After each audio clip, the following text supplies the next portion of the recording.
Hello বন্ধুরা, তোমরা সবাই কেমন আছো? তো বন্ধুরা, আশা করি তোমরা সবাই ভালো আছো। শুক্লাস বেঙ্গলি বানাতে সবাইকে স্বাগত। তো বন্ধুরা, আজকে আমি আরেকটা রেসিপি নিয়ে চলে এসেছি। আজকে আমি পনির দিয়ে পালং শাক রান্না করব। এখানে পনির নিয়ে নিয়েছি, আর এখানে পালং শাকটাকে রসুন, পেঁয়াজ আর পালং শাকটা আমি কাঁচা লঙ্কা দিয়ে বেটে নিয়েছি। তো বন্ধুরা, তোমরা দেখতে থাকো। তো বন্ধুরা, পনির রান্না করার জন্য তেল দিয়ে দিচ্ছি। তো বন্ধুরা, আজকে ভিডিওটা একটু নড়বে কেন বলো তো, স্ট্যান্ডটা ভেঙে গেছে বন্ধুরা হঠাৎ করে। তা আমি এখানে হালকা একটু হলুদ দিয়ে পনিরগুলো ভেজে নিচ্ছি, তোমরা সঙ্গে থাকো। তো বন্ধুরা, পনিরগুলো হালকা ভাজা হয়ে গেছে, এখন আমি নামিয়ে নেব পনিরগুলো।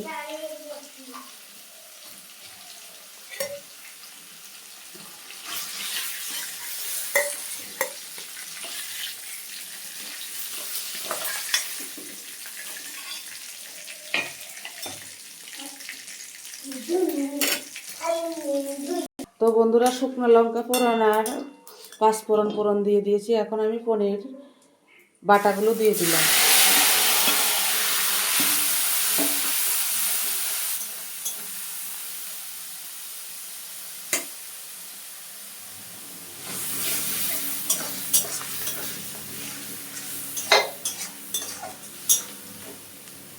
ভালো করে পরিষ্কার করে দিয়ে দিলাম। স্বাদ অনুযায়ী নুন দিয়ে দিলাম।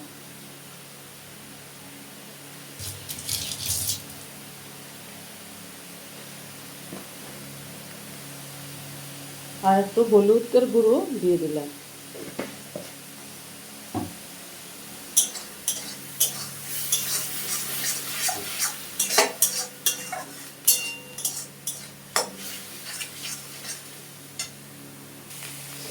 তো বন্ধুরা, এগুলো কষানো হয়ে গেছে, এখন আমি পনিরটা দিয়ে দিলাম।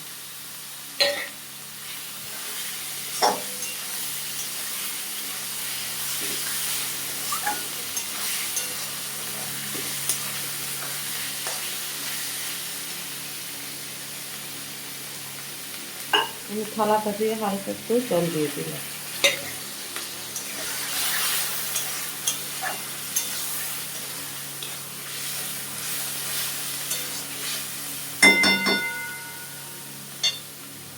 তো বন্ধুরা, একটু আমি গাওয়া ঘি দিয়ে দিলাম, আর একটু গরম মশলার গুঁড়ো দিয়ে দিয়েছি। তো বন্ধুরা, পালং পনির ফাইনালি হয়ে গেছে। তা আমি গ্যাসটা অফ করে দিলাম। যদি ভালো লাগে like, share, comment, subscribe, notification করে দেবে।